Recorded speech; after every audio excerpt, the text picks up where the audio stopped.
Okay, we'll go ahead and start. So, good evening, everybody. Welcome on a Friday evening for this masterclass. I'm Ashwini, and I come from a background of HR professional and an ICF trained coach, waiting for the ACC credential probably the next few weeks. And we have today gathered here for this masterclass on transactional analysis, especially as coaches or via the coaching skill. How do we leverage transactional analysis in the process of coaching?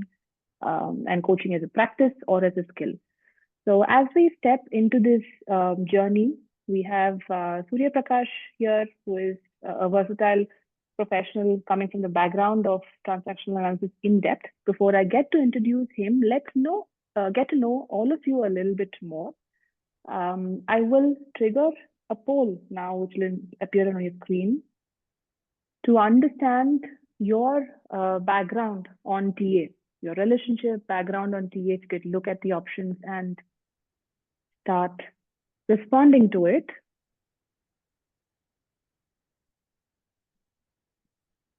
You may be absolutely new to TA. You may come from a certification or a deep experience that you have with TA. You may be a trainer.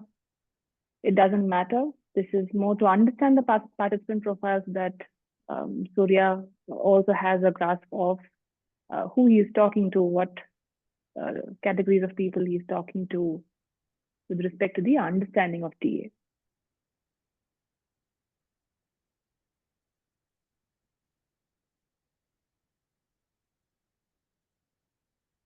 We have another couple of more people to respond, and then we can close the poll.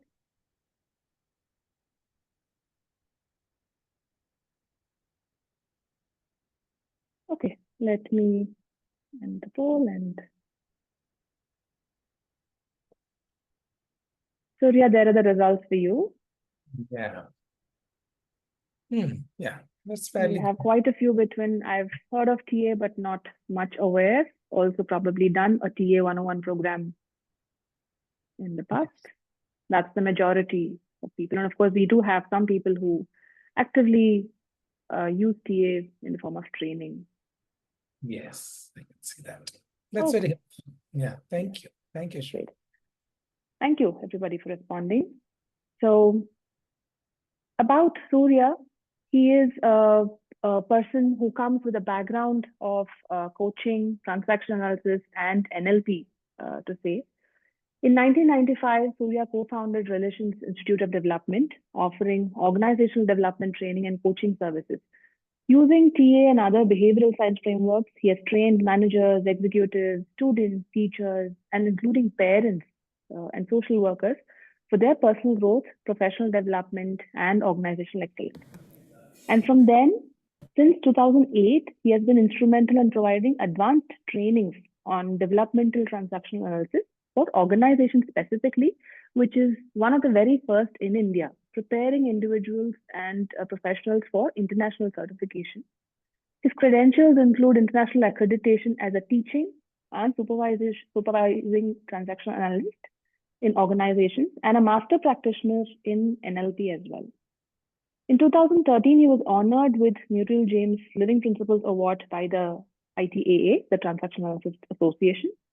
In 2022, he received the SATA Service Award for his outstanding commitment to the association's growth. He's also a published author in both national and international journals and a regular presenter at multiple global conferences. Philosophically, Surya emphasizes the significance of relationships and continuous learning with a deep sense of gratitude to all that life has to offer. He is majorly driven by his interest in radical transformational leadership and Vedantic studies on Dharma for personal, professional, and social growth. In his leisure, you'll find Surya running marathons, orchestrating learning events like TEDx and various other conferences. He's an avid reader, a culinary enthusiast, and an explorer of nature. So, in summary, Surya embodies the spirit of a very passionate academician, an integrative life coach, and an individual committed to personal growth, professional excellence, and community development. So that's about Surya for all of you. I pass the session to Surya to take you on a journey of listening more about transactional analysis and how can you leverage this as a coach in your coaching practice. Over to you, Surya. Thank you, Ashwini. And welcome to all of you for taking this time, as Ashwini said, on a Friday evening to be here to learn something, which to many of you, some of you might not be very new, but I could see that for some of you, or at least half of you, it could be, something you might be here listening to the first, knowing for the first time maybe. At the outset, I would also like to thank the Guiding Light Coaching Center for giving me this opportunity and sharing my experience a little bit with you all. So without much ado, let me get to the business of what we are going to do today. This 90 minutes, we still have about 70, about 80 minutes session is not to teach TA in depth, because it's just not possible. But I intend to share with you how transaction analysis as a framework of psychosocial model could be leveraged as coaches. But you don't have to be a coach in order to use this. But all of us in several of our roles as a manager, as a leader, as a teacher, or a parent, or an educator, we do employ coaching skills in our day-to-day conversations and relationships.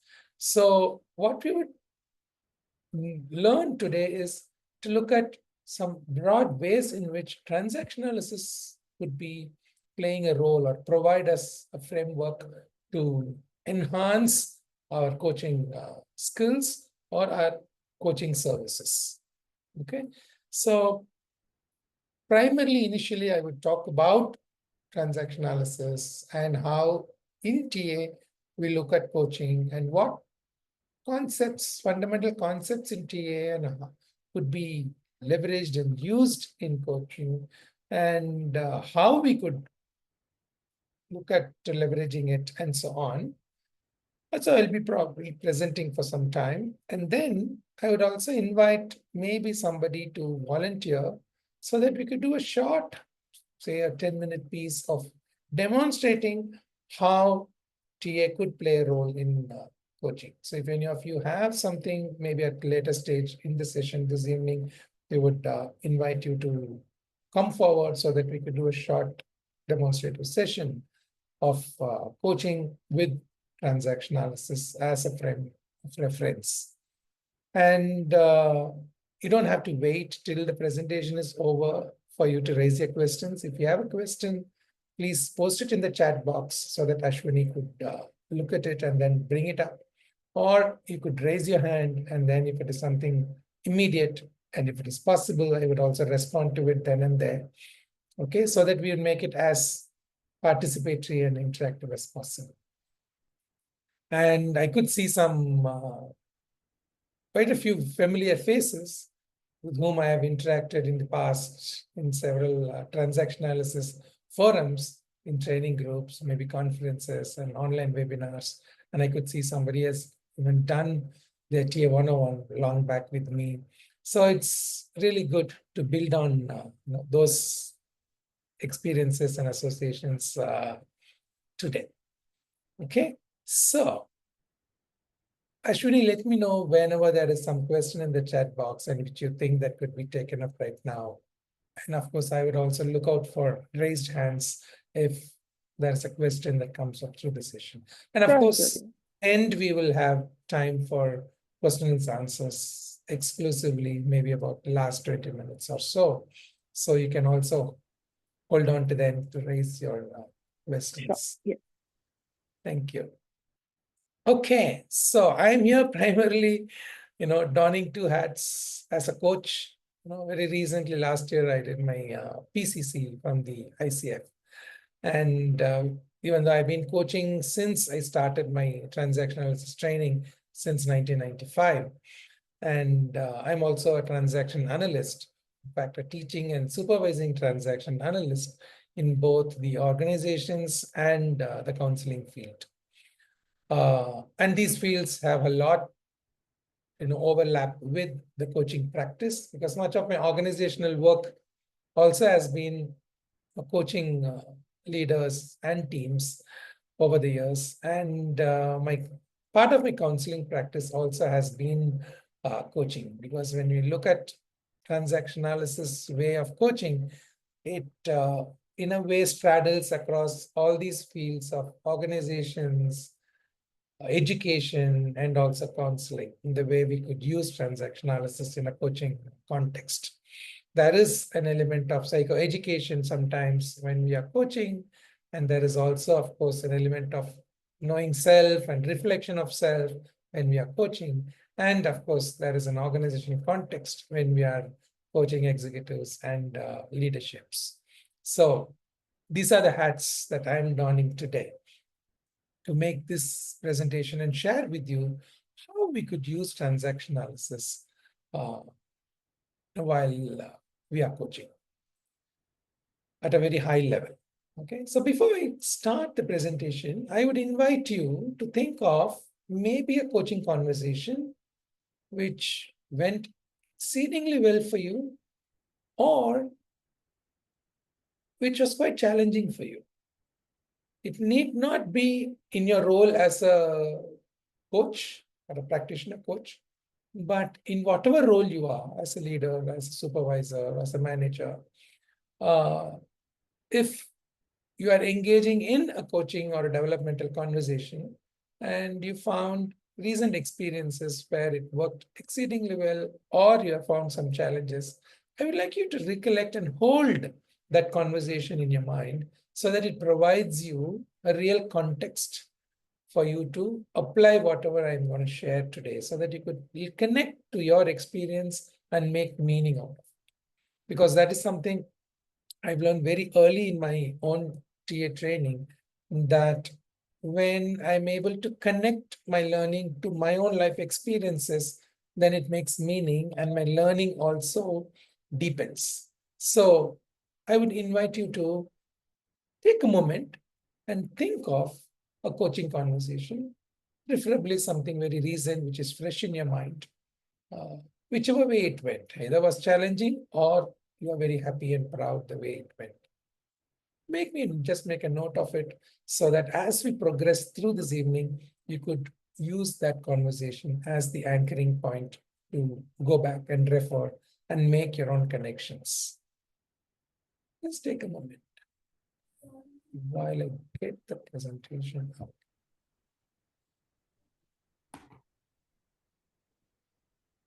Okay, so I hope all of you are able to see my screen. And let's begin. How do we leverage transaction analysis for coaching? So very quickly, I'm going to recollect how we look at coaching from a transaction analysis perspective, and also what transaction analysis is, because there are almost half of you who have heard very little about transaction analysis. So I would briefly mention that as well. As I said earlier, in transaction analysis, coaching spans several specialized fields of application, which is counseling, education, and also organization development, especially in the context of executive coaching, team coaching, and leadership coaching. Okay, and that is why it's quite powerful when we use it. And what is transaction analysis? For those who may not be very familiar, it's a theory of personality and human relations. As I said, it's a psychosocial framework offering systematic methods for personal growth and professional development. So fundamentally, transaction analysis offers a comprehensive framework to understand the individual's mind in terms of how individuals think, feel, and act, and also what happens when individuals interact with each other. In fact, the name transactional analysis comes from there. Eric Berne, the founder of TA, wanted to come up with a framework which is, which helps us to understand the inner intrapsychic process of people by observing what is happening between people. In other words, to get an insight into the intrapsychic through and from the interpersonal. And we know that that's what happens in coaching. Even though coaching is an interpersonal contractual relationship towards a specific goal and outcome, eventually the shift and change takes place intrapsychically within the person.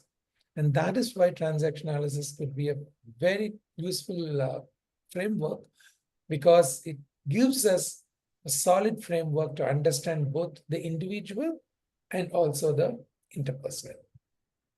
So these are some of the concepts that we have found very useful when we could use it in coaching practices.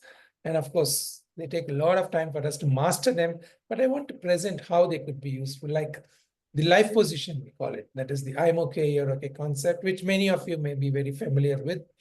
And the idea of contracting as a tool and also as a principle, as a concept, is very central to transaction analysis. In fact, we say you're not practicing transaction analysis unless you are working contractually, which fundamentally means how to facilitate change through mutual consent. And we have the central model of ego states, which again, some of you or many of you may be familiar with, the parent, adult, and child model of personality, to help understand what is going on within me as a coach and also what is going on with the client, the coachee.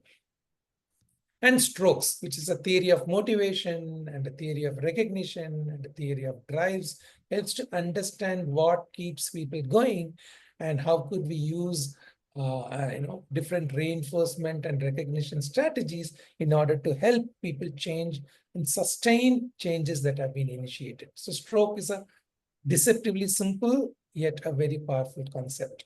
And we have, of course, transactions, which is the transactional analysis model of communication relationships to understand what happens when people transact, when people interact, when people communicate, and what goes into forming a relationship or sustaining a relationship. And the psychological games, which are much more comprehensive and a complex phenomenon, which lies at the source of our interpersonal conflicts or even intergroup conflicts, and helps to understand some of the life patterns that we see, in our day-to-day living, in terms of some of the patterns which stylized patterns, especially, which is unique to each one of us, at the same time, which gives us an insight into why sometimes things don't go the way they go, and so on. Because we also see such psychological games, not only coachees or clients play out there in their lives, but sometimes they also bring it into the coaching room and the coaching relationship.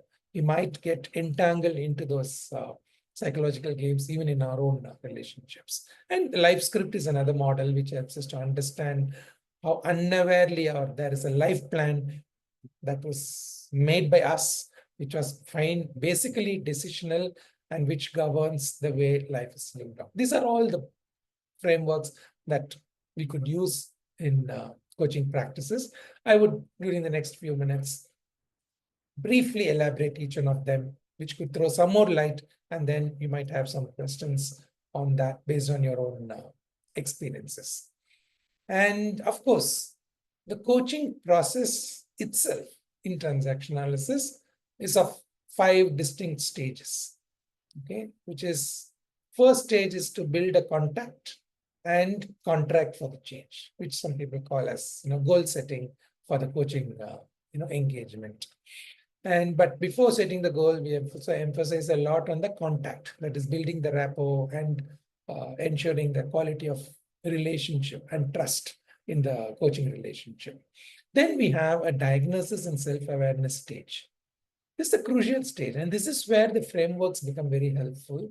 And often, a little bit of psychoeducation also helps for the coachee to deepen their own awareness about their own selves. So basically, what do we mean by diagnosis and self-awareness? We are talking about, from whatever the coachee is presenting, getting a sense of what is going on with the client. Where are they bringing it right now for coaching? Why is it at this stage in their life so important? And therefore, it will give us an insight as to what would probably need to be shifted for them to achieve the goals that they have set for themselves.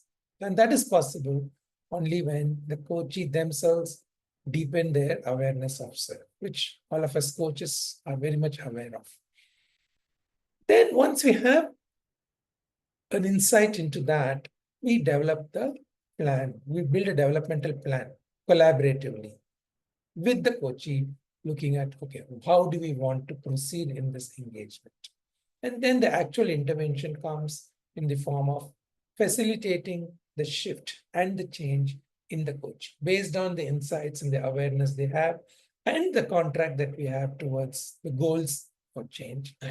And once the goals are achieved, we wrap up the relationship by evaluating where we are and if the coaching relationship can be terminated, or do we contract again for something further. So these are the 5 distinct phases. So if we put them together, this is the overview of what I'm presenting to you this evening. Okay.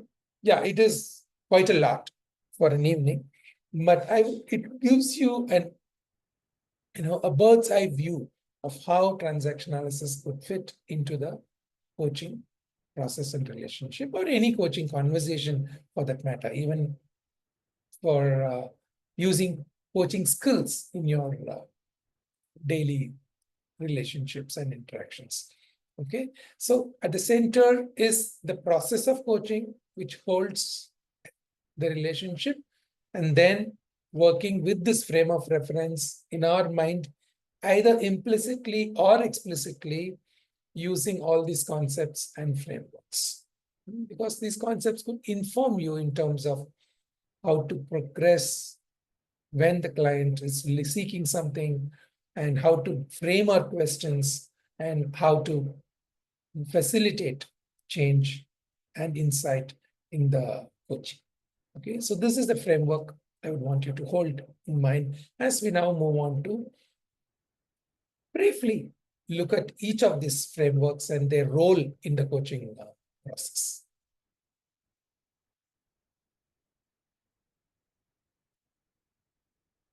A fundamental central aspect in transaction analysis is the I'm okay, you're okay life position. What do we mean by that?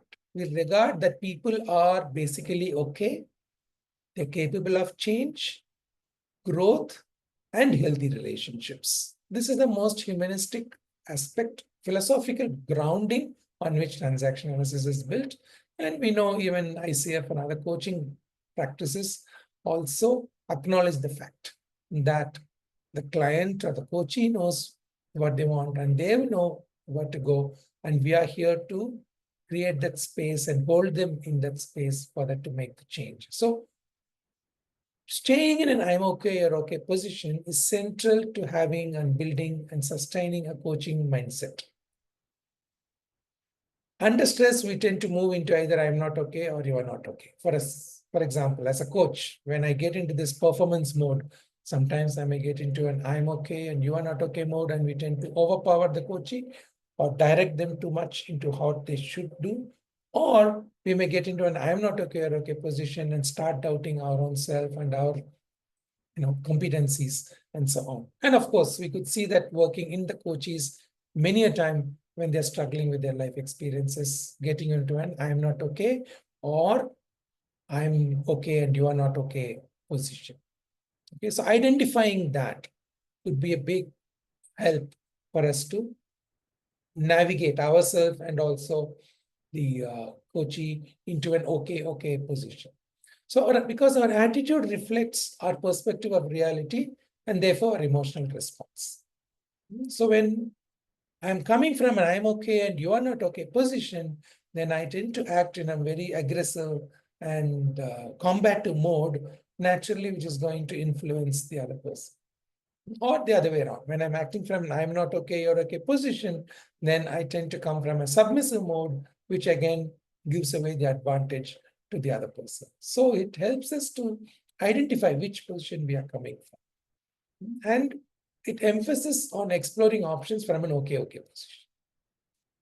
So we could agree on a functional coaching relationship when both of us could come from an okay position. And for that, the coach needs to take an okay position first, and then invite the coachee to the okay position when they're not in an okay position. And it also means to enhance self-esteem and self-efficacy. Because many times at work, we find one of the major issues is the coaches doubting themselves. They may be competent, but they don't feel efficacious enough to put it into practice. So many times, inviting them into the okayness by acknowledging their strengths becomes a helpful tool to work with. And we also know that change takes place through the equal and respectful relationship between the coach and the coachee. So it becomes imperative for me as a coach to hold that okay position. And also it's essential to maintain okayness throughout the coaching relationship and promote the same at the time. So I would like to just for you to take a moment and reflect on the coaching conversation, which I asked you to think of initially, and see what was your life position and what was the coach's life position. Of course, it would have shifted through the conversation.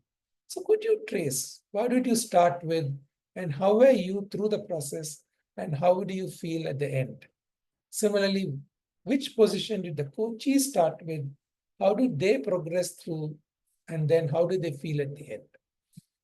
Just take a moment, note it down maybe for your own reference to reflect on how okay did I feel? And did I invite the coachee into okayness if there was not okayness in them?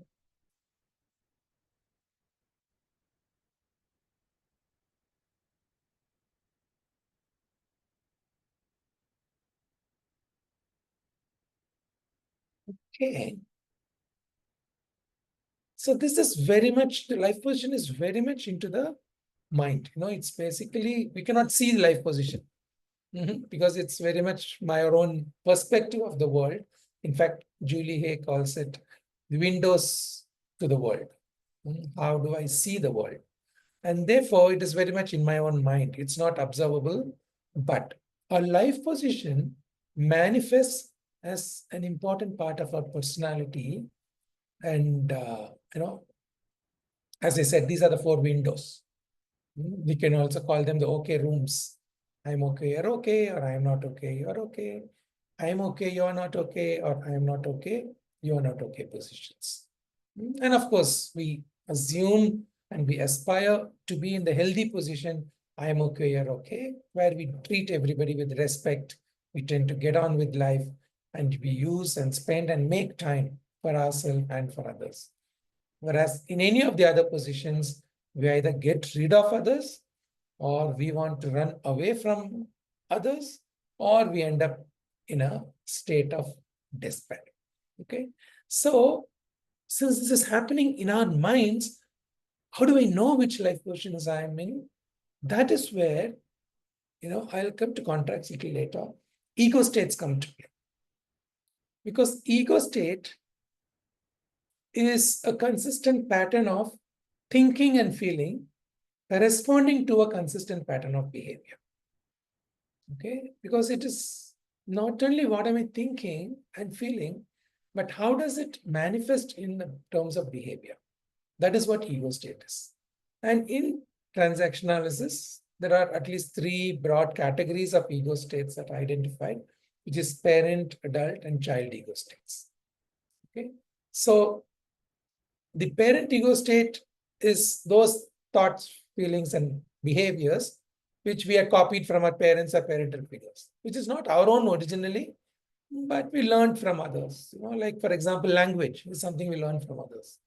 Do's and don'ts, shoulds and musts, we learn from others. Most of the values and many of our own practices, all these we learn from others. So they're all in our parent ego state. Culture, religion, or much of a belief about self or others, the world, many times it is copied from others. And that is what we call as parent ego state. Okay. And it could be helpful at times, and it may not be helpful other times. Like when I'm very dogmatic, when I'm very uncompromising, when I'm fault finding, then we call that as the controlling parent, which is not healthy. Whereas when I'm caring and providing and understanding, which is a nurturing part of the parent, which is very healthy. Similarly, the child ego state, which is my own thoughts and feelings from my own past as a little child. All developmental theories acknowledge that. Our past influences our life in the present. So many times when the coachee comes to us, shares their life experiences, the struggles they are going through, the dilemmas they are stuck with, it's first thing that we could ask is, okay, where is it coming from? Are they in their child ego state or in their parent ego state?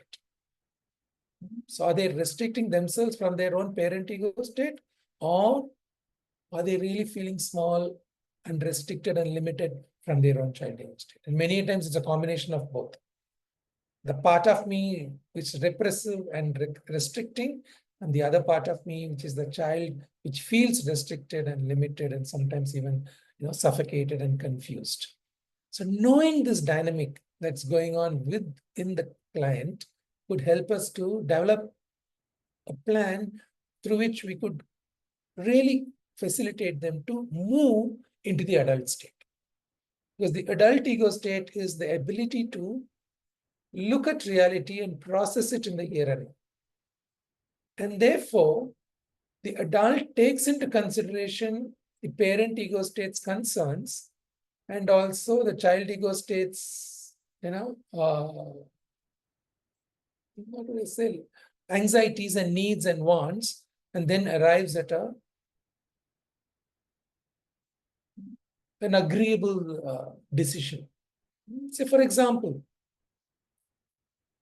there is a leader whose notice to employees bring a conflict. Okay. And instantly, this is one of the coaches, and most of you would have experienced this, people in leadership positions, when they need to work with two of their own team members who have some conflict. Personally, you may drawn and you may be convinced one person may be right and the other is not. Okay, so somewhere their parent ego state takes over and then sits in judgment and says, okay, he is right and maybe the other one, she's wrong. Okay, and our prejudices also comes in, the parental prejudices. Whereas the child in us would also want to be, good for both.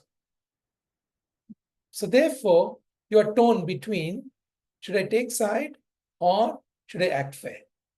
So that is a conflict many of us would feel. So what do I do in scenarios like this? So that's where, as a coaching conversation could help them to, really stimulate their adult so that the adult is aware of this dilemma and then arrives at a decision which is fair enough for both the parties, so that you are able to take a stand, which is not prejudicial, at the same time taking into consideration the interests and the needs of both the conflicting parties, both the team members. So that is how understanding the ego state would be of immense help. And of course, is a model of personality that helps to understand the inner reality from the external manifestation.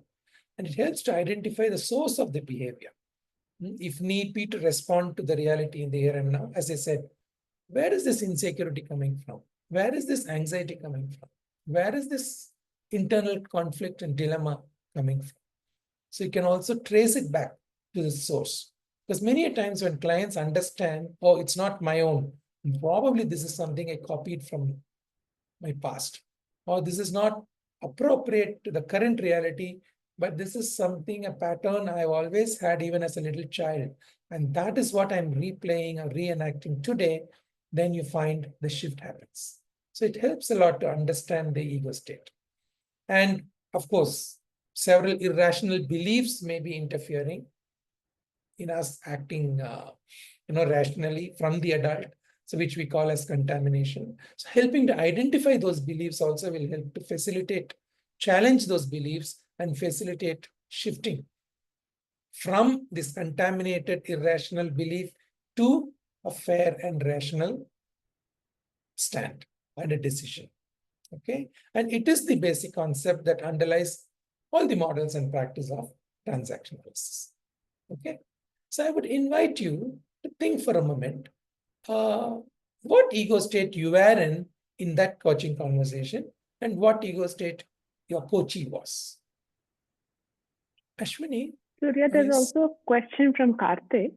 While Okay. labeling a specific ego state with the client would be helpful from a TA perspective, but isn't it not coloring or going against the ethics as a coach to not Yeah. judge? How do we Okay. build a bridge is what he's trying to ask. Yes, that's a very good question. And that's a very important question also. Even though transactional analysis has a framework and a language to name several phenomena we observe out there, when I am observing from my own adult ego state, from a position of I'm okay and you are okay, then I'm not sitting on judgment on the other person's action. Instead, I'm using it as a framework to understand what is going on so that we could help facilitate shift. So one of the important things very early in our TA training that we learn is to not use labels to justify our own judgments and prejudices. And that is possible through developing an okay mindset, which is again possible through what we call as developing a Martian view, which is similar to, but little more than what we refer as a coach mindset, where I'm sitting out there like a Martian and observing what's going on.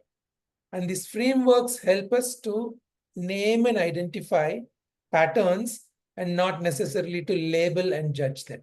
So it's very important for us to know this. And one of the important things we learn from stewardship practices is to distinguish between judging and discerning.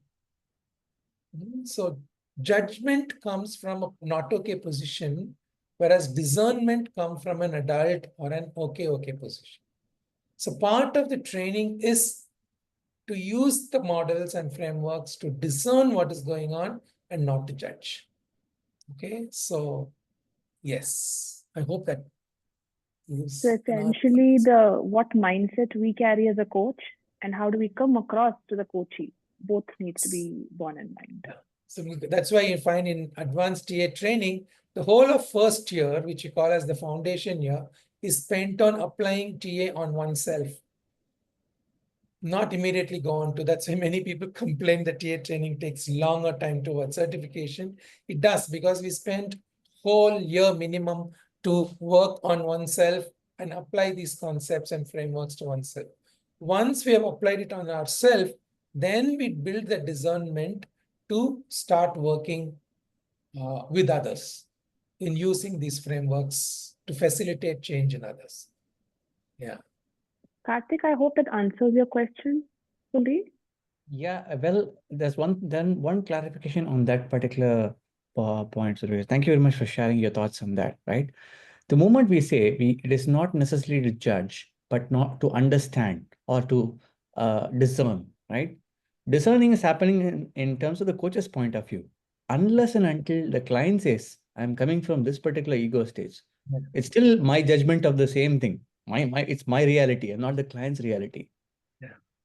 It's a good point. In fact, you jumped one notch faster, and that is where contracting comes in. I was just going to talk about contracts. As I said earlier, transaction analysis practice is contractual, which means, in fact, Eric Berne emphasized a lot and wrote about it a lot in almost every piece of work that he did.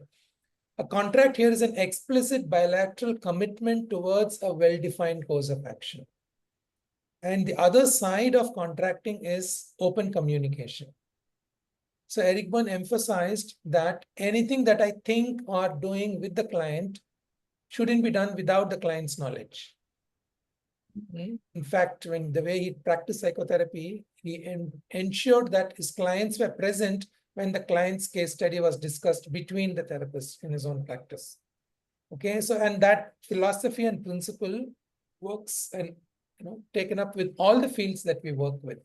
So, for example, in the context of what you asked, when I get a sense, okay, the client is in the child ego state, then I don't work on it secretively, keeping it to myself. I Okay. invite and check it and confirm that the client also feels that, yeah, I know this is what I've been doing even since I was, say, 10 years or even in my childhood and so on. So they confirm that it comes from the childhood state. And then we invite them to say, okay, now that you know this is the pattern that you have been doing all along, and tell me, what do you want to do about it? So there is nothing assumed and there is nothing kept a secret with the client. So we check immediately. And if the client, sometimes it happens, clients vehemently say, no, no, no, it's never the case. We say, no, it's all right. And many times as trained professionals, we may know that that's not the case. The client is simply not aware. But still, that doesn't give me the right or the permission to pursue that direction. I say respectfully, I say, okay, we'll park this for now. And later, if this is necessary, we'll come back to it. So we move on with the client. In fact, Eric Berne says, walk 2 steps behind the client. Don't walk forward and then drag the client at your pace. Ideally, walk beside the client, but better walk 2 steps behind the client, which means that is one of the ways we build humility and the coach mindset. Saying that the coach is the master of their life circumstances, and they are the ones who are going to go out there and live, the coachee, I'm sorry. And they are the ones who are going to go back there and live their life. And therefore, I have no right to advise or interfere or decide for them. So we are here to decide together. And that is at the core of the principle of contracting.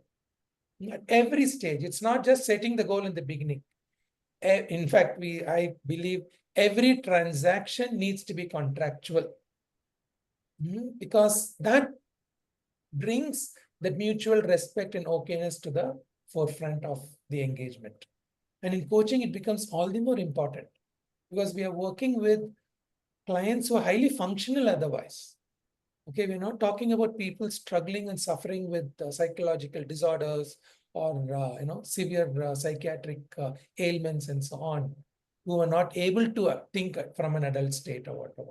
We are talking of people who are fairly in their adult for most part of their lives, highly functional, successful, and who are facing challenges when they are coming to us or looking at further development when they are seeking coaching.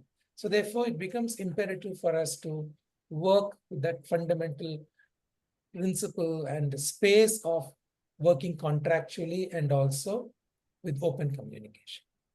Okay.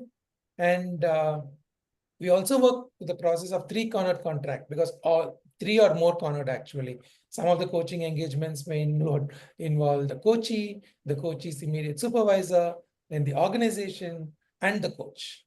Or sometimes the coachee's team as well. So they might have 4 or 5 stakeholders in a coaching engagement. So how do I work contractually and mindfully through navigating all these relationships? I may be working only with the coachee, but they back in turn have these relationships. So holding all these contracts in mind becomes also important for me to work and decide what to do with the coaching. And of course, we work at administrative, professional, psychological levels, which are much more complex aspects of contracting. And why contracting? Because it minimizes uncertainty and possibility of game playing. In other words, it minimizes possibilities of conflicts arising later on. And of course, it provides permission, protection, and potency to all the parties, which are again frameworks that could be very helpful. I see think Poonam has a question. Yeah. Hey, thanks. I was also typing it out. I was curious, sometimes in 3-party contracts, the contracts could be conflicting, right? What organization wants versus manager versus the coachee themselves. Just wanted to hear your perspective, Surya, on especially in the TA context. Yeah.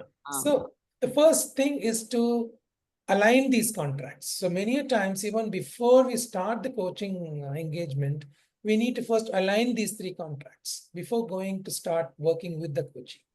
So if you see something is missing between the contract of the coachee with the organization and what the organization is contracting me for, then we need to align that first before we go and contract with the coachee directly. Many times it happens, like the coachee may not agree with what the organization or their superior is expecting out of them. So the first task is to facilitate that conversation so that they both are in alignment with, and of course, I as a coach, I am also in alignment with what is the goal we are working on.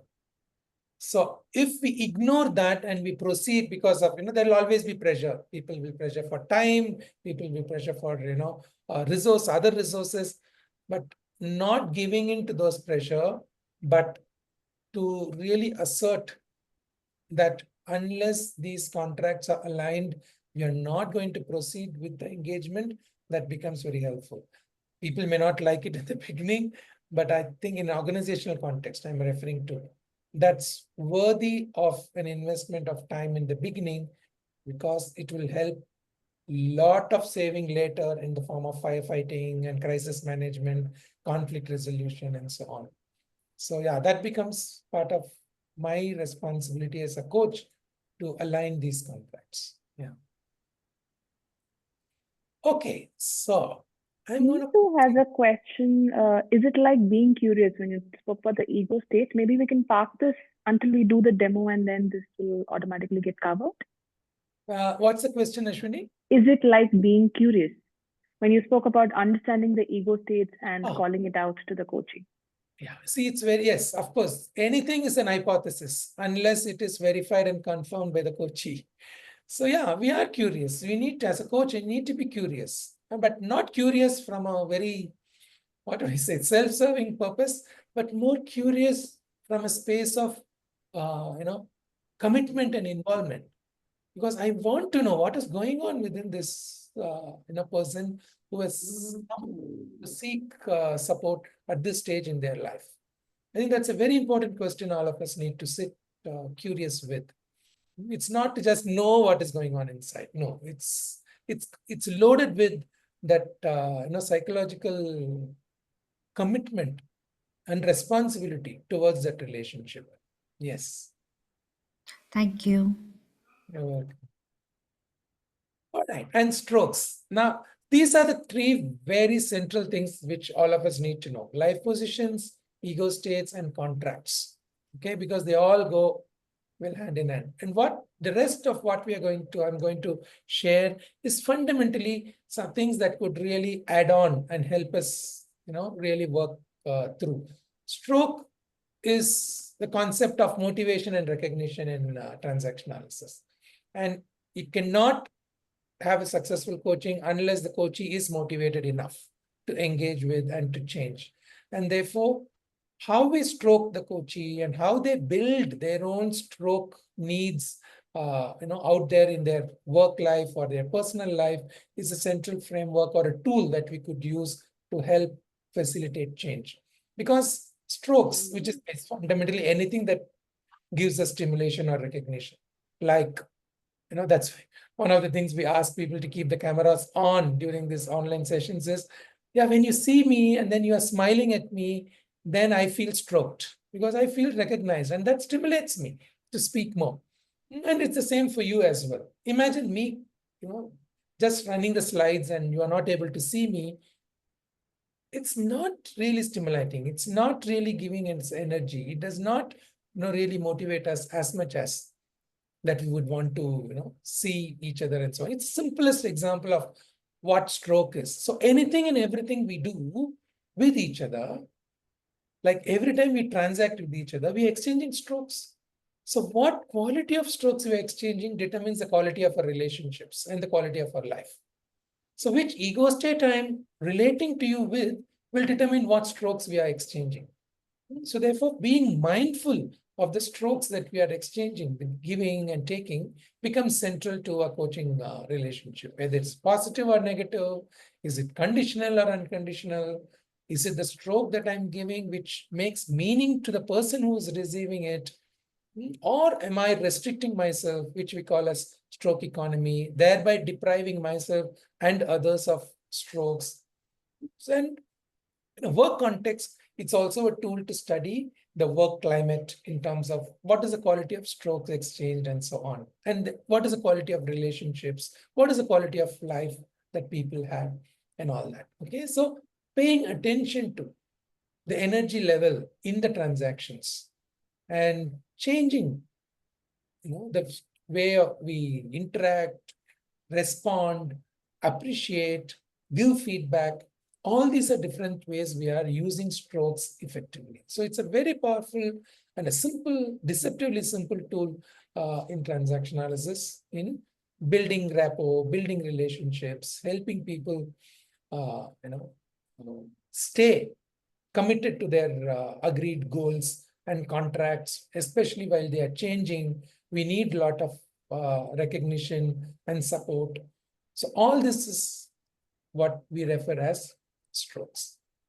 Okay, and as I said, positive strokes, negative strokes, conditional strokes, unconditional strokes. So preferably, we all need positive conditional strokes and positive unconditional strokes. At times, we might need negative conditional strokes in the form of constructive criticism, but there's no room for negative unconditional strokes either in our personal lives or professional lives. So being mindful of that is very helpful for us in our coaching relationships. Stroking is not being goody-goody or everything being hunky-dory. No. It's both positive and also negative conditional times to give feedback even to the coachee as to what is working and what is not working. Therefore, what do we want or what do we encourage them to do or think differently? That's also part of the whole coaching engagement. Okay. And transactions, as I said, this is the theory of communication in transaction analysis. It helps us to understand 3 different ways in which we transact, 3 rules of communication, and it helps us to analyze relationships. And if relationships are strained or broken, how do we handle them? How do we change the way we transact? And it's also a tool to monitor the coach and the coachee relationship. Okay, it's a very nuanced, elaborate framework, but I would basically just introduce you to this so that you know that we are not only talking about the individual and what is happening with the individual, but transactional helps us to understand what goes on between people. We talk of open transactions, we talk of cross transactions when communication breaks down, and we also talk about ulterior transactions when communication is a little tricky and not straightforward, and so on. Okay, so understanding transactions is another way of looking at helping coaches to navigate their relationships, either personal or professional, the way they wish to. Okay, and as I said, psychological games are a very stylized, complex patterns of transactions. Like, for example, how often have you felt, here I go again? Why does this happen to me again and again all the time? Or how often have you heard your coaches say, I did not want to do that, but somehow I don't know, I just gotten into it and I blurted out. Or I don't know why this person always presses my wrong buttons. Or I get triggered whenever I see somebody doing this or saying something like that. Or I don't know why I feel miserable, repeatedly. Or why is life being so harsh to me all the time? So these are all indications that the person is going through a psychological game, what we typically call as a psychological game, which are unaware, repetitive, dysfunctional behavior patterns, which do not help solve problems, which only sustains a not okayness in our own frame of mind. Okay. And how is it useful? Sometimes knowing those dysfunctional patterns, especially when clients are distressed, helps us to facilitate change to new effective patterns. Because awareness is the key. Once I see, oh, okay, this is what I'm doing, many times it triggers that aha moment, say, okay, now I know why I'm doing Or now I know why this is happening to me. Or now I know why she is doing this all the time. That aha moment could lead to contracting for change. So, okay, what do we like to do now instead? Okay. And these are manipulative behavior patterns because of fear of open and candid relationships. And these are source of conflicts, psychological games. And they also reinforce our limited beliefs about ourselves, about others, about life, and so on. And we use a tool called drama triangle in order to understand how we get caught into this entanglement of gameplay. So that's another tool that we could use to help people make sense of larger life patterns, not only transactions in terms of conversation by conversation. Okay, so probably something, the example that you thought of in the beginning could also give me a sense of, could involve some sort of a game that probably a coachee is playing back there in their life.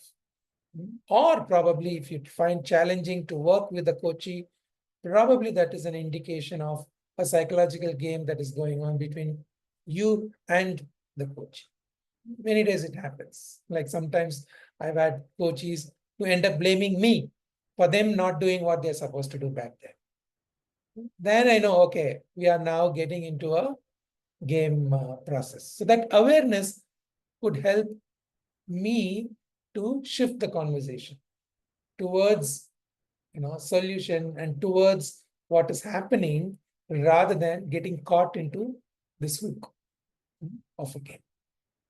Okay. And finally, life scripts. This is a larger plan. This is a larger blueprint that encompasses everything that we have seen so far. It's an unconscious life plan made in early childhood under parental influence, reinforced by subsequent events, influencing our decisions in the most significant aspects of our life. One of the important questions, one of my initial TA teacher, Father George Kandathil, used to say is, when a client comes and sits in front of me, the first question that we need to ask is, why is this person bringing this issue at this stage in their life? And why is this client coming to me at this stage in my life? Many times that will give us whole huge perspective to the relationship, into the client's reality. So that in a way, it equalizes the playing ground. I'm not sitting in a high pedestal saying that I know I have these skills. No, there is a reason why a client, we all would have experienced at certain times in our life, we attract similar clients with similar issues. It's just not about them. It's also saying something about us. So life scripts always interact with each other. Our script is in some way interacting with our coach's scripts. So understanding insights at times is helpful, not necessarily all the time for coaching, but the idea of life script is a very humbling framework to level the playing field, to bring okayness, saying that as much as I have my own life script, my client is also having their own life script. So I have no right to sit on judgment as to why they are the way they are. That's an important aspect about knowing the idea of life script. Because even the best of the best scripts limits our choices in relationships and problems. Because scripts provide structure to our life. And we all need structure. And all structures are limiting. And that's fine. But if the structure and the limit is too restrictive, that's when it needs some intervention. And it is also based on the fact that we all can redesign. Because we decided our script because of whatever reasons in the past. So today when I become aware of it, I can rewrite it. And that gives me the power and the hope. Okay. And it also helps to strengthen the positive aspects of the script. Many times people use script in a negative sense, but our scripts have so many positive elements, and that is why we are the way we are in our lives. Okay? So we also need to acknowledge it and appreciate it and build on it. Many times in coaching, that's what we do. We don't look too much into the limiting aspects of the script. We look at what is working well for you. How can we bring that resource into the issue that you are sitting with right now? So that is how live scripts are very helpful. And of course, the script interlocked works when we are working with organizational context, because many a times the issues are not just the individuals. Something about the individual script and the organization script is causing this issue at this point of time. And that is what we call a script interlock. Sometimes that also helps us to gain insight and choose what we would want to do instead. Okay, so this is how you could see this whole framework helps us to gain insight about the intrapsychic, what is happening within me in form of my life positions, and what is going on between us in the form of contracting, ego states, strokes, and transactions, and how all this is coming together in the form of patterns in our lives as psychological games or the larger script. So when I know all this, then I could leverage in guiding or holding the client or the coachee through the stages of coaching. And of course, they're not so linear all the time. We can go back and forth through this feedback loop. But that is how we could leverage TA in the coaching practices, or when we use coaching as a skill. Okay, so I would stop here because of course, that's a lot of upload for you. Let's take a moment. Think of the initial case and conversation you had in mind. I'm sure you would have thought through the presentation and making the connections. And let's look at, is there anybody who would want to come up with so that we could do a short 10-minute demonstration of how some of these aspects, at least, you could see in play when we are engaging in a coaching conversation. If anybody is willing. I can. You mean to say some as a case study, like you'd like to coach or something? If I got As a it. coachee, we are not bringing a case study to study about it. Primarily engaging in a conversation right now, so that we could get a sense of how we could then debrief and see the connections between TA framework and what happened in this 10 minutes. Yeah. May I know who's came forward? I can volunteer if you want. Okay. Well, and who's that? It's Achin. Okay. So Karthik and myself will go off video until the conversation is over, and then all of us can come back on video. Okay, that's good. So that is, your name is Achin. Achin. That's right, Achin. Oh, okay, all right. Okay, Achin, let me change my view so that I could see you. Hi, Achin. So as I said, we have 10 minutes. I know it's not much to have a whole conversation, but the purpose and the idea is to demonstrate how some aspects of what we have seen so far could be manifested in a coaching conversation. So of course, whatever you're bringing may not find the final resolution, but I'm sure you have other support to work through it. Shall we? Thank you. Thank you, coach. Yeah. Yes, Sachin, please tell me, what is it that you would want to explore or change in this conversation? Bring to this conversation.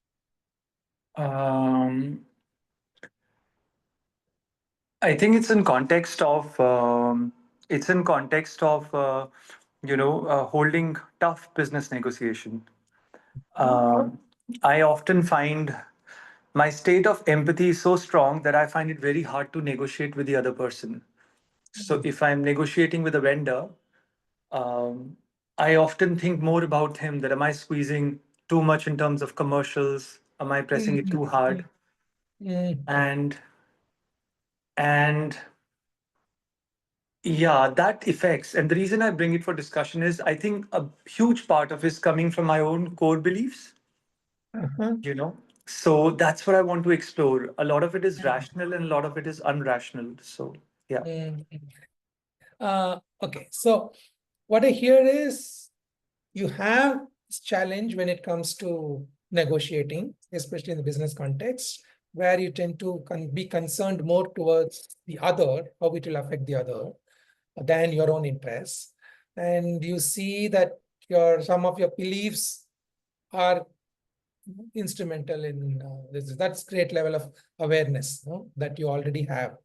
And what would you like to be different? I like to be more rational and less emotional and bring less of my past beliefs to the conversation. Okay. Okay. So you would like to be more rational when you are conversing, when you're negotiating, and not Yes. emotional. Okay. And that would mean that your past beliefs, limiting beliefs, especially irrational beliefs, are not interfering. Okay. Let me give an example. For example, if I was given a salary offer by someone, I find it hard to ask for more. For example, in the past, right? Yeah. Now, if I put the mirror the other side, when I am negotiating with a vendor, I feel he's finding it hard to say, give me more. Whereas that's not true, because in recent conversation, I pressed the vendor, he was fine. I pressed little more, he was fine. I pressed more, he was fine. And I pressed more, he was fine.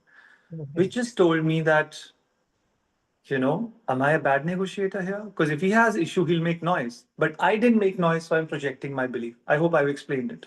Yeah, absolutely. So when it came to, so you already had an experience where you were able to push hard and still things did turn out well. It did not affect the other party as bad as you were afraid that it might. But when it comes to you asking for something, then you don't tend to be pushing hard. So, Yes. okay. All right. So if when you say that you are being more rational while negotiating, how would you know that you are being rational?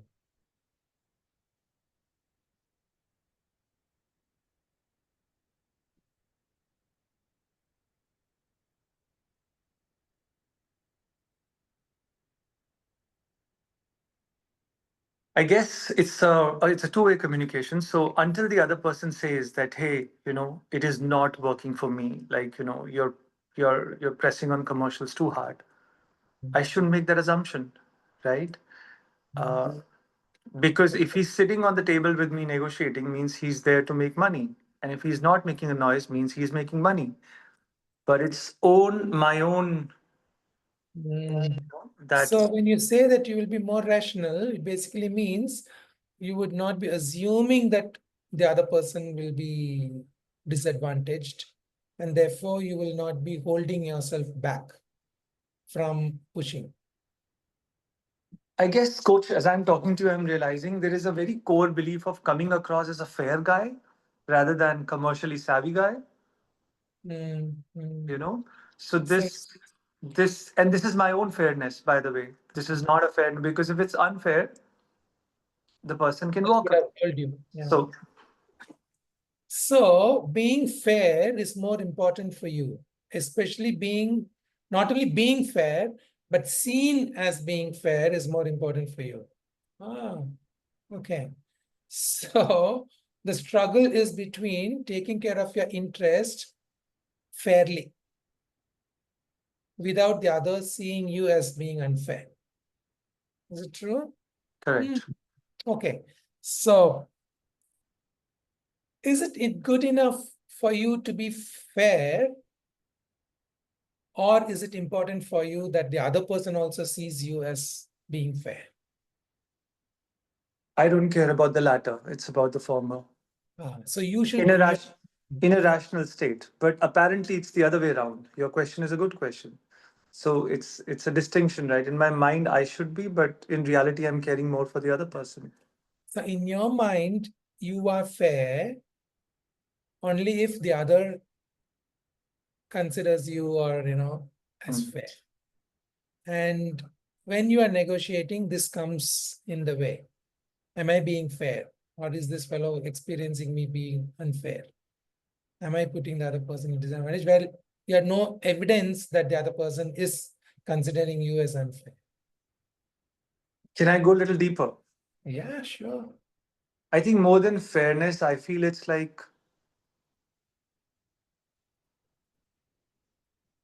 not able to ask what I deserve. I have struggled with that, so I'm presuming that the other person also is struggling for that. As you're asking me more, I'm going deeper, but because it's actually not fairness, because fairness is in a business context is very relative, right? Yes, yes. So you know it very, cognitively and intellectually, but it's more to do with, somewhere there is a difficulty in asking for what you want. And therefore, shall we say, being more rational in negotiation is fundamentally, if you are being fair, you would be asking for what you want. Quite Can well you put. very simple terms? Quite well put. Yeah. So, have you had this difficulty always? In the sense, how early in your life do you experience or have had such experiences? Again, a good question to superimpose time factor in it, because it's more lately. I would say it's the last more 3 to 4 years, because I've faced some challenging situations where, you know, I couldn't ask, or if I asked, I didn't get. So maybe that side is coming out. Oh, I want to be nice to you. Oh, I want to like not treat you unfairly. Maybe that's there's a shadow of that. Yeah. So somewhere there is a fear that I may not get what I want Hmm. if I ask. And time factor, what you said, yeah, it's more recent phenomena. Some more recently, it's coming up strongly for you. Hmm. And maybe it's affecting you in a day-to-day life in terms of your career and profession and so on. And therefore, it's having a deeper impact.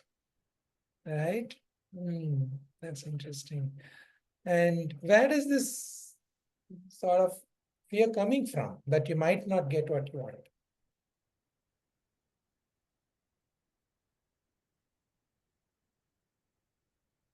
Look, like you asked the question, part of it is based on recent years, number of years, time frame, and part of it is actually my feelings, right? And I know feelings are not facts, but my feelings are my facts, right? Yes. So, yes, feelings may not be facts, but they are real. but my feelings are my facts, right? Like they are my facts, may not be Yeah. somebody else's. Yeah. And they influence the outcome of what we do. Correct. So, how could you respect your feelings, at the same time take care of your needs? Great question. I think by not fearing about rejection, because it's okay to ask, and even if it's a no, it's fine, but at least you've asked, right? And taking responsibility, I think, because it's a fair economy, it's a free market. Uh, you know, if I didn't get good end of the bargain, but I still chose to be there because I didn't have much options. So same principle if I apply with my vendor, if it doesn't suit him, he'll walk away. And are they adult enough? And are they adult enough? Absolutely. Probably more experienced than I am, right? So you have to protect them? No. So when you do that, how would you be feeling? But again, I am not going back to our conversation. I'm not protecting them. I want to be perceived as fair, which in a business context may actually work against me. Yes, it does, isn't it? So I guess, yeah, to your, there are some core beliefs which need to be, yeah, okay. So one last question. If you are not fearing rejection, what would you do instead?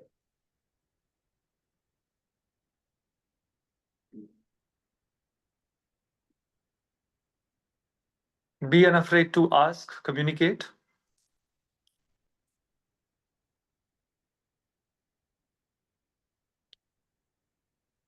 And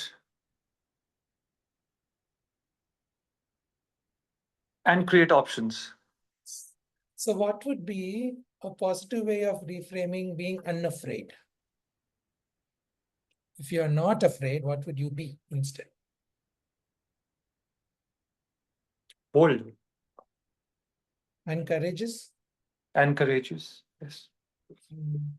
That is a resource all of us have. don't we? So tapping into that. All right, wonderful. So I'm very aware of the time. So just a quick question. How are you feeling right now? Great, excellent. Thank you. Thank you, Achin, for coming forward and demonstrating it. Okay, so Everybody didn't come on video. The presentation's anyway over. yeah, it'll be good if I could see faces now, unless you have other. Pass on some strokes to Surya. Yes, much needed. Okay. Surya, before we get to questions, do you want to give a download of what Yeah. participants would need like to take to from this demo? briefly, also, I should have done this at the beginning of the session. So this being, a coaching conversation, of course, I trust all of us will hold it confidential, okay, and not bring it as a topic of conversation outside of this group. And we will not talk about what we talked. But of course, the learning is something for all of us to share. So let's quickly look at what all transaction analysis frameworks gotten into this. And before that, I just saw a question popping up saying, isn't this non-directive counseling? Well, coaching is a framework that developed based on several other, helping, frameworks that came much earlier.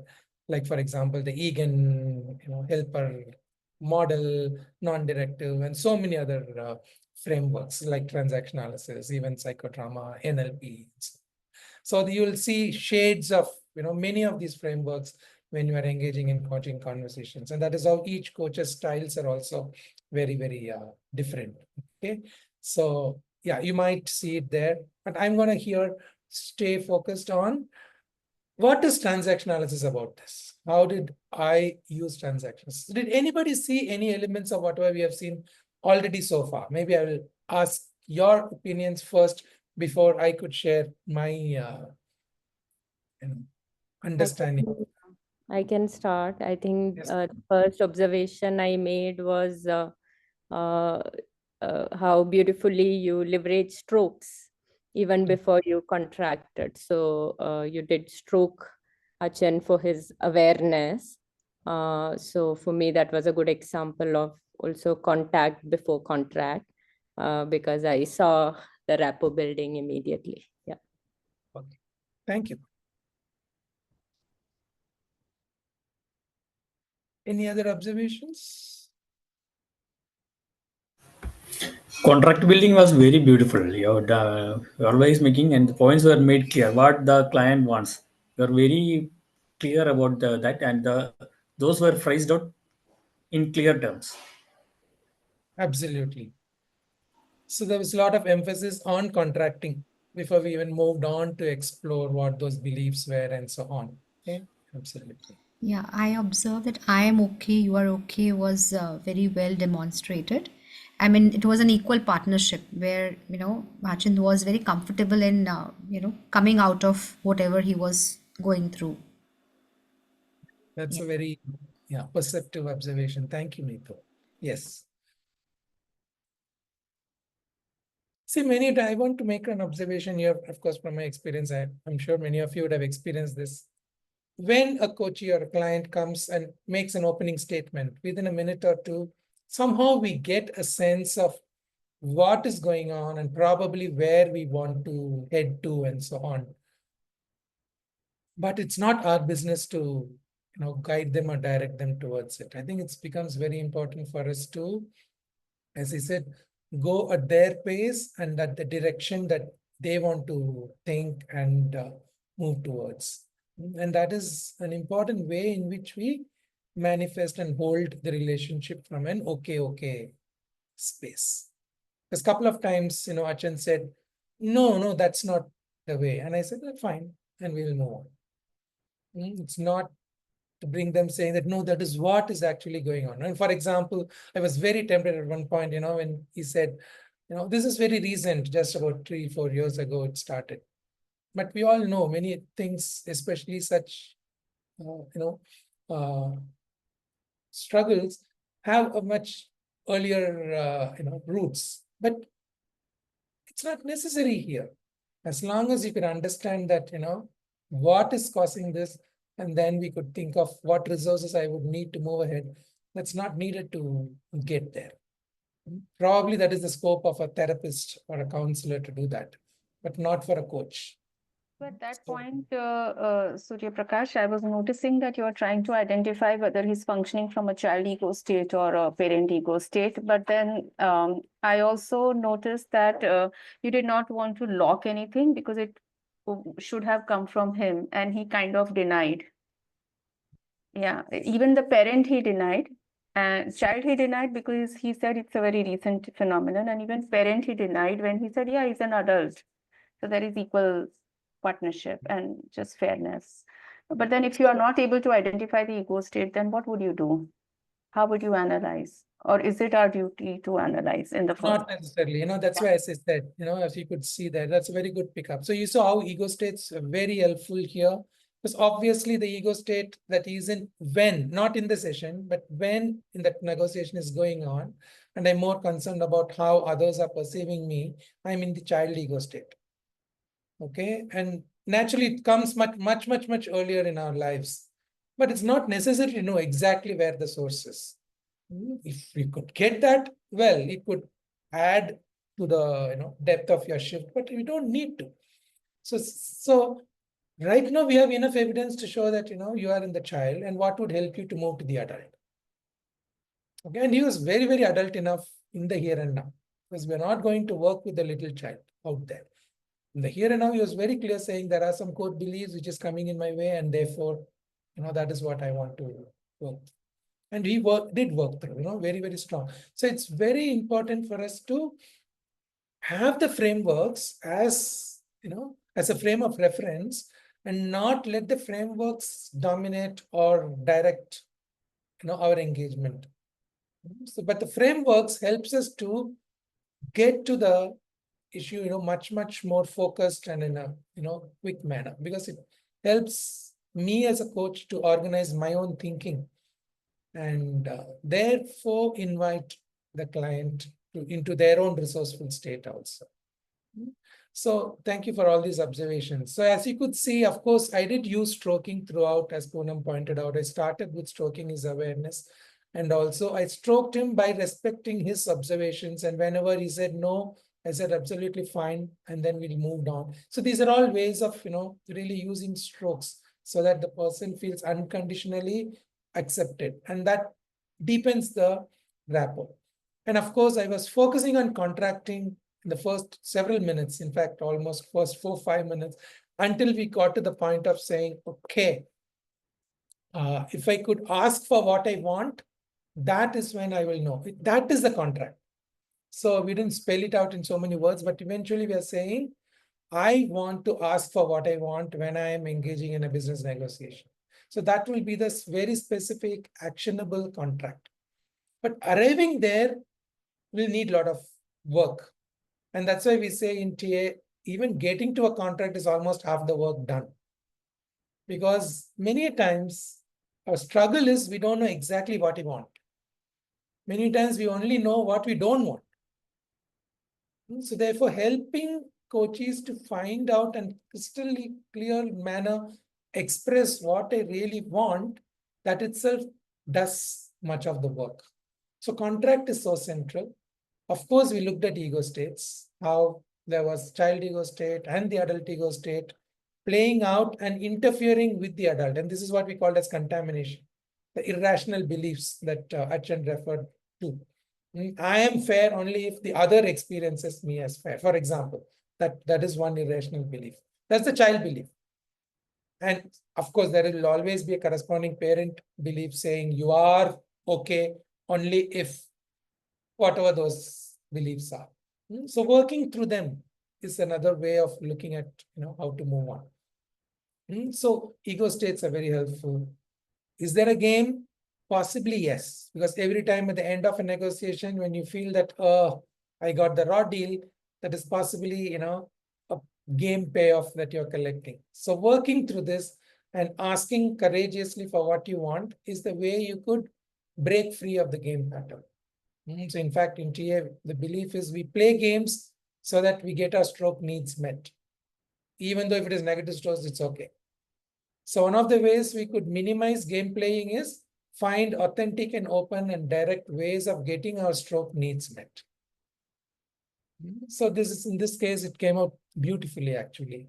And all this is, you can tie it up to the life script, which could be, of course, much more elaborate decisions that we made, saying that I will be, for example, one of my own life script is, I will be the nice person to everybody, even if it is at the cost of my own needs, and show it to the world.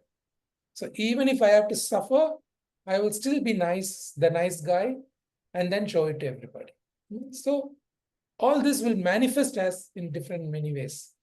So breaking free of this game pattern and engaging in authentic conversations, even at the professional context, is a healthy way of tapping into our resources and, of course, moving ahead in life.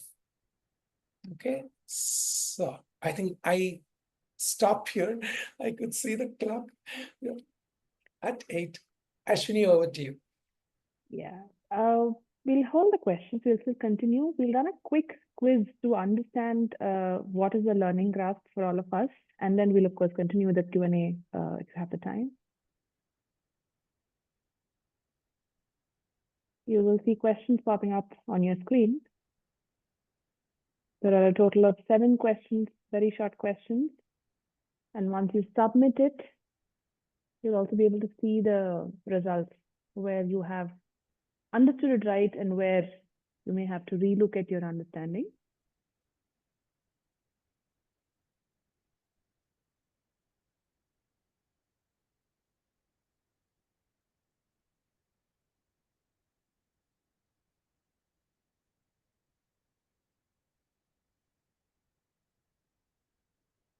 After answering every question, you have to click on the arrow button on the bottom right of the screen. I hope you'll be doing that.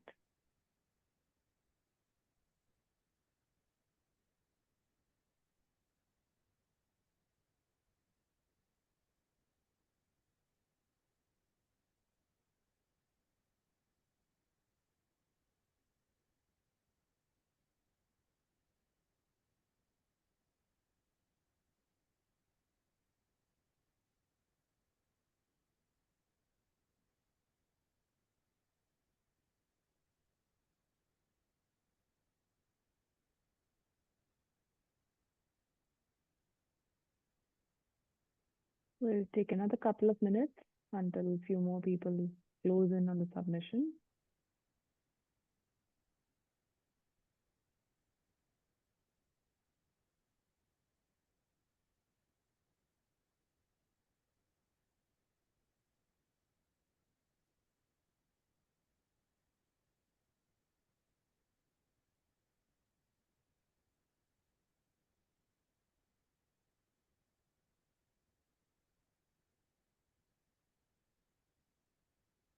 Another 4 more people.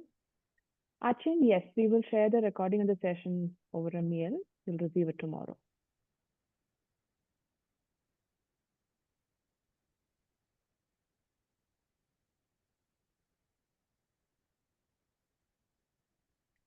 Are we good to close the poll?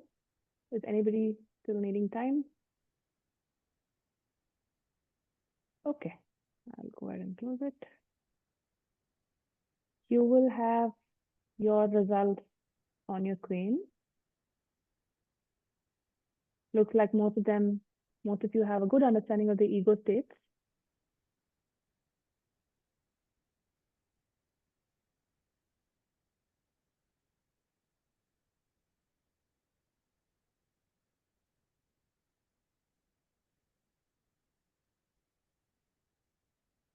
Yeah, Surya, I think we're done.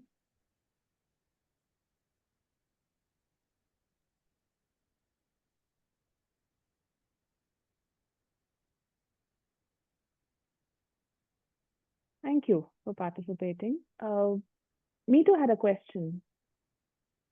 Yeah, I have a question. I wanted to ask at the stage when we say that I'm okay, you are okay, is it the same stage when they are two adults contracting, right?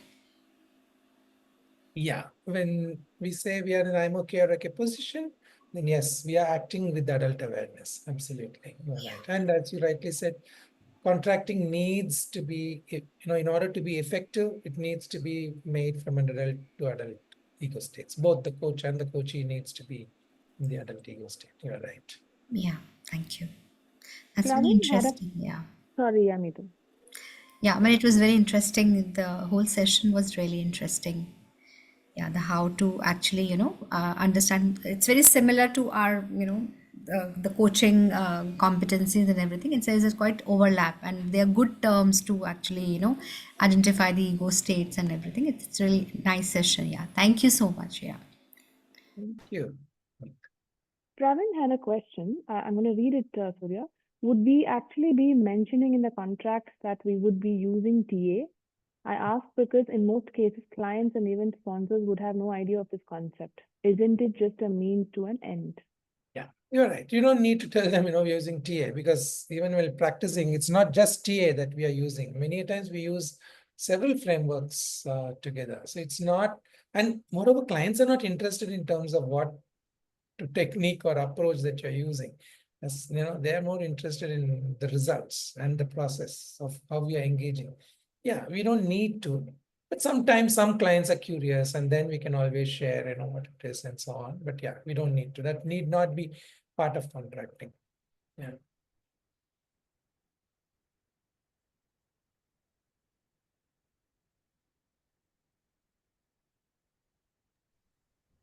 I just want to share, Surya, that as a trainee psychotherapist and a practicing coach, I often struggle with the boundaries because TA comes very naturally for me, even while coaching. So it was very enriching for me to observe how you, how you didn't give in to the temptation of, say, possibly deconfusion and stayed at the decontamination level, and how the client still moved forward. So the demonstration was very useful for me.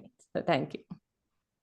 Yes, well, yeah, I see fundamentally of course, it has a lot of theory, tools, techniques, and so on. But I fundamentally see it as a language. It provides me a language to think through phenomena. And yeah, then we could use it in different contexts. Thank you for that.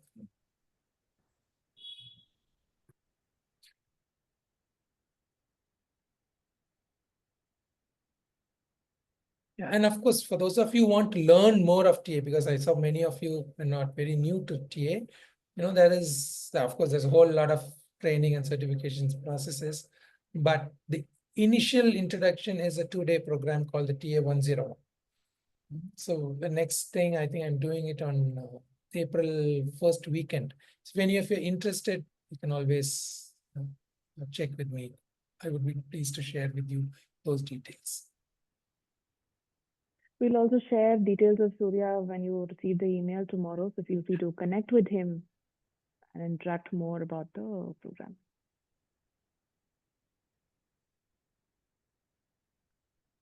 I hope these are programs that are offered back in school and college, or even when you're onboarded into a professional organization.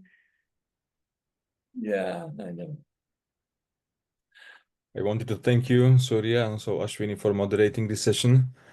I have to say, I came across transactional analysis in a difficult moment of my life years ago, and it really made a difference in my life.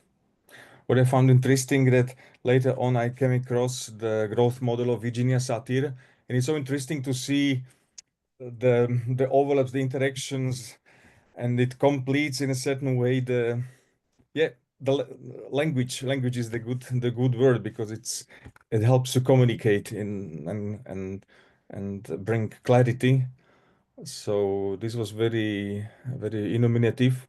I just wanted to mention, I found it also very useful to read a book from Eric Berne, The Games People Play. you do not know, it's very insightful and it brings you through the entire story basically of how TA came about. Thank you Yeah. so much once again. Thank you, Stanis. Thank you. Any other questions or thoughts that you have to share as it came up for you during the session?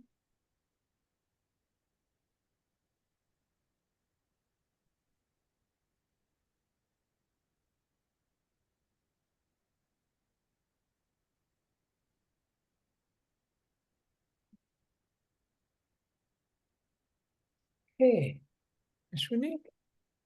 If there are no other questions, we have come to an end. Of course, we will share more details and feel free to, thoughts may come up post session, of course, definitely. And as you try to apply these in your practice going forward, feel free to reach out to Surya later and connect with him. Thank you all for registering and staying with us through this session to understand how this can be applied in your coaching practice. And thank you for asking interactive questions and observing through the demo session, which really was helpful. Achin, thank you for volunteering and stepping forward for the activity. Thank you so much. Ashwini. Thank you, Surya, for the engaging session. Thank you all. Thank you so much. Have a good weekend. See you. Have a good night. Good weekend. Thanks everyone. All the best. Have a nice weekend. Bye, everybody. Thank you. Bye.